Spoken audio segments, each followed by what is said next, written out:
आज फिर उसी लर्निंग इंग्लिश की दूसरी वीडियो आप देखने जा रहे हैं, जिसमें आज की जो हमारी क्लास है वो डिपेंड कर रही है कंटेंट के ऊपर। आपको जरा मैं जोड़ता हुआ चलूं कि how to learn and how to speak English for the beginners, for the startup, how I will start the English. So this is the second class. The first class told us that we should determine firstly that no, I have to speak in English at any condition, at any of the circumstances. I will never deviate from the language, from that particular language which I want to learn. If I want to learn Hindi, I have to speak only Hindi. If I have to speak in English, I have to speak only English. So only and only English. So it was the determination, and we have done, we have selected the time, particular time. It was 10 to 11 or something, but it should be minimum 1 hour. 60 minutes every day, it is most necessary. So the second point is this. So what is the content? The second part, content we need. You know, the contents. आपको ऐसे ही English to English पे videos आती रहेंगे, इसलिए आप घबराएं बिल्कुल नहीं. हिंदी में भी मैं आज आपके साथ चल रहा हूँ, लेकिन हो सकता है कि तीसरे दिन आपके साथ हिंदी में नहीं चला जाएगा. खैर, सो कंटेंट्स जो है वो क्या चीज़ है? कंटेंट्स में वर्ड्स आते हैं, मैंने आपको बताया, कुछ सेंटेंसेज आते हैं. तो आप क्या करें, आप नॉर्मली सेंटेंस को आप फॉलो करें. सबसे पहले आप देखें कि कौन से ऐसे वर्ड्स है जिनकी जरूरत आपको रोजमर्रा में पड़ रही है. सबसे पहला काम वहां पे करना है, तब हम डिटरमाइन हो पाएंगे. तो आप क्या करें, एक लिस्ट बना लें कि चलो भाई, आज मैं सुबह उठा तो मैं कहाँ से स्टार्ट किया. मैंने ब्रश देखा, टूथपेस्ट देखा, टॉयलेट देखा, वाटर देखा, टैप देखा, मोटर देखा. तो जितनी भी चीज़ें हैं आप जस्ट उसको नोट करें कि just what is in Hindi और व्हाट इज़ इन इंग्लिश. आप उसको नोट करें, एक लिस्ट कर लें कि कौन सा वर्ड हिंदी और कौन सा इंग्लिश है. अगर इंग्लिश है तो टिक लगा दें, हिंदी है तो उसकी इंग्लिश लिख लें. और इसकी इंग्लिश जानने के लिए आपको मुझे बताना नहीं है, आप हमसे भी बड़े गुरु हैं, आपको खुद पता है कि गूगल गुरु के पास क्या नहीं है, डिक्शनरी के पास क्या नहीं है. ज़्यादा प्रॉब्लम है, मेरे नंबर पर कॉल कर लें और किसी से भी पूछ लेंगे तो बता देगा. और नॉर्मल चीज़ें वहाँ से वर्ड आपके पास आ गए. दूसरी प्रॉब्लम आती है सेंटेंसेस की.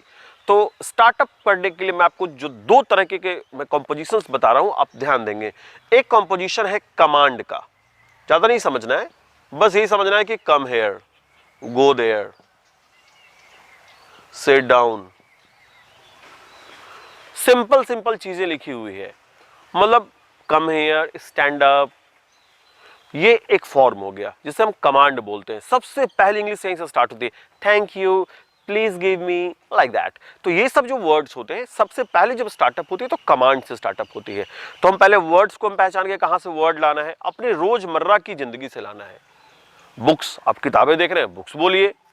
आप बुक्स को खोजिए, आप पेन को खोजिए, ट्री को खोजिए, प्लांट को खोजिए. सारी चीजों को ढूंढ करके आप एक लिस्ट बना लीजिए. छत पे जाना है, रूफ हो गया. पानी को तो वाटर आप जान ही रहे हैं. बहुत सारी चीजें हैं.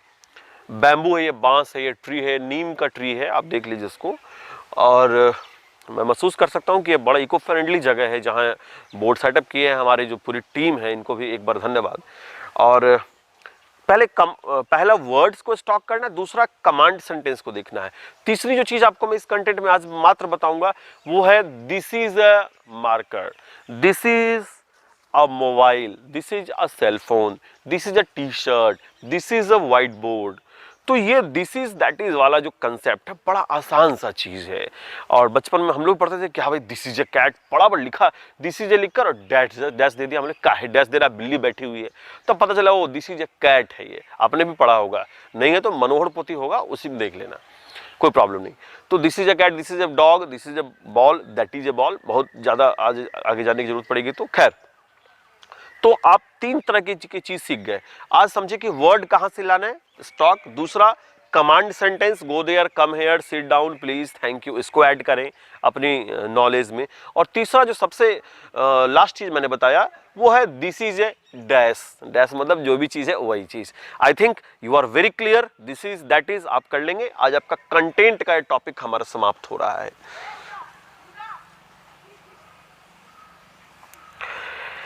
चलिए अब तीसरे बिंदु की ओर चलते हैं, वो है इन्वायरमेंट. आप सोचिएगा कि भाई फिजिक्स केमिस्ट्री में बायोलॉजी में इन्वायरमेंट पढ़ रहे थे, हम लोग ज्योग्राफी में इन्वायरमेंट पढ़ रहे थे, इंग्लिश लैंग्वेज में भी इन्वायरमेंट हमारा साथ छोड़ने वाला नहीं है। तो मित्रों, मैं आपको बताता चलूँ, ये जो इन्वायरमेंट है, अभी जिस इन्वायरमेंट की बात हम लोग कर रहे हैं, वो एक्चुअली इसमें एक वर्ड जुड़ गया है, वो हो रहा है, इसको हम लोग बोल सकते हैं पॉजिटिव इन्वायरमेंट। पॉजिटिव इन्वायरमेंट, जी हाँ, पॉजिटिव इन्वायरमेंट का है किसके लिए? For English. इंग्लिश के लिए मुझे सकारात्मक एक माहौल की जरूरत है। यहाँ इन्वायरमेंट का अर्थ पर्यावरण से नहीं है, यहाँ हम एक अनुकूल, एक जो पूरा का पूरा ऐसा जगह हो जहाँ की हम अपनी पूरी जो सिस्टम है उसमें कम से कम लैंग्वेज हम इंग्लिश चलाएं। एक ऐसा इन्वायरमेंट मुझे चाहिए जो एक बहुत ही इंपॉर्टेंट है। और मैं आप सबको बताऊं, आज एक जानकारी के लिए मैं आपको बता दूं कि ऐसे इन्वायरमेंट अगर बनाना है तो आप अपने घर में भी बना सकते हैं, लेकिन अगर केसीआई विद्यालय में आप इन कर रहे हैं तो निश्चित रूप से ऐसा आपको इन्वायरमेंट निश्चित रूप से दिख जाएगा जहाँ की 4 घंटे 5 घंटे 6 घंटे जब तक बच्चे होते हैं, यहाँ कंप्लीट एक माहौल बन जाता है इंग्लिश का। तो खैर, ऐसा नहीं सब लोग यहीं आ जाएं, सब लोग अपने अपने जगह पर ऐसे माहौल को तैयार कर सकते हैं। 1 घंटे के लिए 2 घंटे के लिए इन्वायरमेंट आप जरूर बना लें। तो environment plays a very important role to learn any language. With the another part, we can say the environment having the different aspects. When you don't want to speak also, the another one, the another colleagues, the another friends, teachers, every part is just talking in English. At the time, it is very difficult to just deviate by that another, you can say the language. You can't move in any another language. It is happening because we all are feeling. I also learned in this environment. I have also the experience of learning also. I was not very known. I was not very friendly with the English. But nowadays, when we enter in the campus, then we also started to speak in English. It is happening obviously. So, my dear all the viewers, you must know the environment is a very important part. So, search the environment. If there is no environment like that, so make the environment. अगर पूड़ी खाने की इच्छा है, पूड़ी नहीं मिल रही तो बनाना तो पड़ेगा ही। इन्वायरमेंट अगर आपको मिल नहीं रहा तो इन्वायरमेंट बनाना पड़ेगा। समोसा मिल नहीं रहा, मार्केट में सब दुकानें बंद हैं, दहाड़सा की दुकानें बंद हैं, तो अब क्या करेंगे? अब तो बनाना पड़ेगा उस समोसा को। रेसिपी खोज लीजिए, आगे मैं रेसिपी पे भी बात करूंगा। खैर, थोड़ा सा मनोरंजन हो गया, ब्रेक हो गया, तो ब्रेक के बाद हम आपको इन्वायरमेंट, तो आप लोग सब लोग समझ गए इन्वायरमेंट का क्या रोल है। और लास्ट चीज एक फ्लो है। मैं आपको जो फ्लो है, मैंने आपको बताया था 3rd और 4th पॉइंट है, सॉरी। इस फ्लो को जानने से पहले मैं आपको एक कहानी सुनाने जा रहा हूँ। अगर आप लोग में इंटरेस्ट है तो बने रहिए। और आप लोग जो भी लोग वीडियो देख रहे हैं, जिन लोगों ने चैनल को सब्सक्राइब नहीं किया है, एक सब्सक्राइब का एक रेड कलर का लिखा रहता है, जिनमें रेड से ब्लैक हो गया समझिए सब्सक्राइब है, नहीं तो लाल अगर दिख रहा है तो उसको दबाइए, सब्सक्राइब कर लीजिए, अच्छा रहेगा। उससे कहीं ना कहीं आपको ये वीडियोज़ जो है अपडेट मिलती रहेंगे। खैर, वो कहानी आप सब सुनना चाहेंगे तो आइए, वो कहानी है ओशो ईश्वर का नाम आपने सुना होगा। उनका एक बहुत ही महत्वपूर्ण किरदार है मुल्ला नसरुद्दीन। मुल्ला नसरुद्दीन साहब क्या किए कि वो एक बार तैराकी सीखने गए। स्विमिंग, बहुत सारे पूल्स हैं, उसमें लोग स्विमिंग सीखने तो जाते हैं, स्विमिंग की क्लासेस होती है। तो वहाँ तैराकी सीखने गए तो उनको क्या हुआ प्रॉब्लम कि जब वहाँ जो ट्रेनर थे उनसे बोले कि भाई मुझे तो तैराकी नहीं आती, तो ट्रेनर बोला कि आप कपड़ा चेंज करो, जो सूट आता है, और आओ मेरे साथ। आए और उसको हाथ पकड़ के धक्का देने लगे। वो डर गया, पीछे घसका, बोला कि अरे मुझे तो तैरने आता नहीं, आप पहले मुझे ट्रेंड कर दो, फिर मुझे इसमें कूदाना, नहीं तो मैं तो मर ही जाऊंगा। वो बोले नहीं, इसमें पहले कूद जाओ और कूदोगे तब उसमें सीखोगे। उन्होंने कहा नहीं, मुझे पहले सिखा दो, मुझे बहुत डर लग रहा है पानी से। फिर उन्होंने कहा कि कूद जाओ, फिर उन्होंने कहा कि मुझे सिखा दो, फिर कहा कि कूद जाओ, फिर सिखा दो। ये कूद जाओ और सिखाने के बीच जब बहुत देर जद्दोजहद चली तो अंततः वो बैठाए, उनका जो हेड थे, मैनेजर आए और उनको बताया बेटा बैठो, जब तक कूदोगे नहीं तब तक सीखोगे नहीं। सीखने से पहले कूदना जरूरी है, स्वर्ग जाने के लिए मरना जरूरी है। तो आइए इस फ्लो को समझते हैं।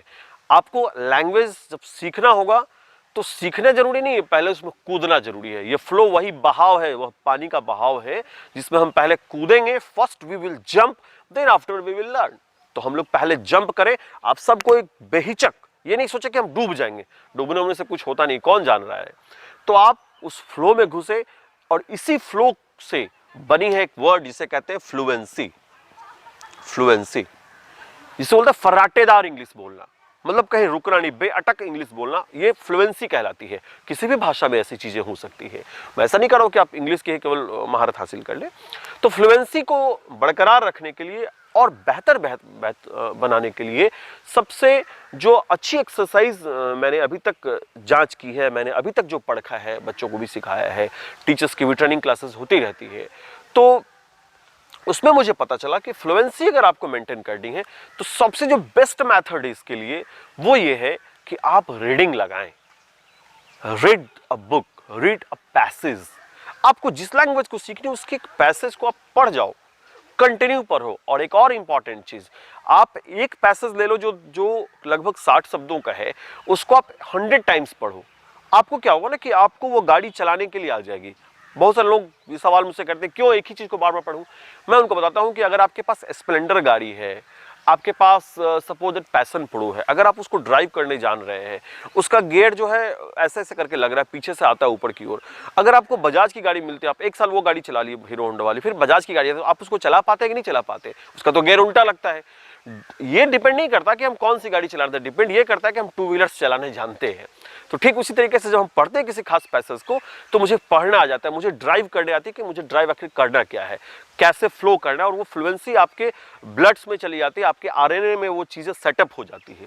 ये आरएनए मॉलिक्यूल बड़ा इंपॉर्टेंट है, अभी कोरोना वायरस में सबसे ज्यादा इसी की जरूरत पड़ रही है। खैर, तो फ्लुएंसी तो पहले हो गया। अब हम लोग समझें कि कैसे फ्लुएंसी को बढ़ाना है, कैसे फ्लो में मेंटेन करना है। तो just read a summary, read a passage.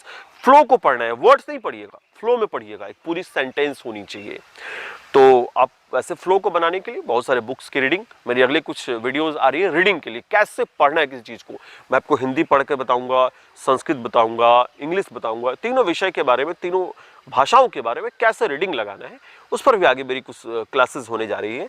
मैं चाहूंगा कि आप वैसे वीडियोस को जरूर देखें, वहां से चीजें आपको सीखने को मिलेगी। खैर, तो फ्लुएंसी आप समझ गए कि मुझे कैसे फ्लो में जाना है। और अंतिम और सबसे महत्वपूर्ण जो बिंदु था आपके दृष्टिकोण से, मेरे दृष्टिकोण से नहीं है, वो है प्यूरिफिकेशन। मैं इसको खराब तरीके से जानकर लिख रहा हूं कि आप मुझे देखें, बोर्ड तो यूं ही है, लिखा हुआ तो बहुत मिल जाएगा। मैं सारी पीडीएफ भी आपको मैं भेज दूंगा जिसपे सारी चीजें लिखी होगी, नोट्स लिखी होगी, ये बहुत बड़ी समस्या नहीं है।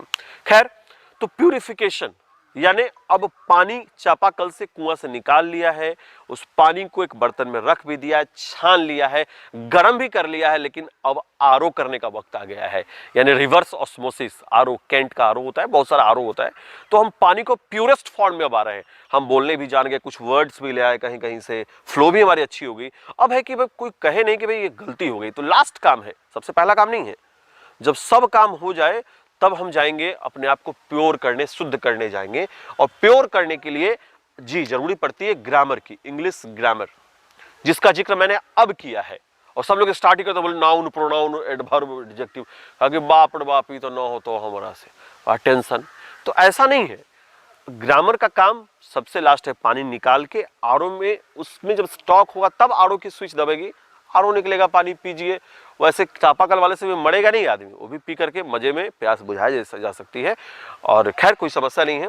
तो आप ग्रामर को पढ़ें। ग्रामर में पढ़ते समय आप स्टार्टअप, मैं आपको बताऊंगा कि आप पहले पार्ट्स ऑफ स्पीच को जाने, आर्टिकल्स को जाने, फिर टेंस को जाने, फिर थोड़ा सा एक्टिव पैसिव वॉइस जान जाए, थोड़ा नरेशन जान जाए।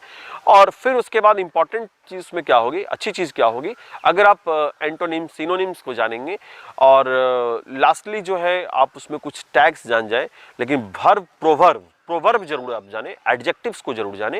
ये सारे आपको पार्ट्स ऑफ स्पीच में मिल जाएंगे।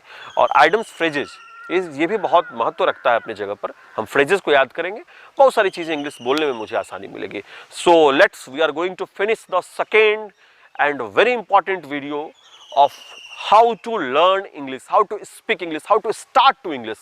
We have started English, so today we will determine or not. Yes, determine. We will must determine. The first videos you should must look, and the second video is the connecting video of the first one.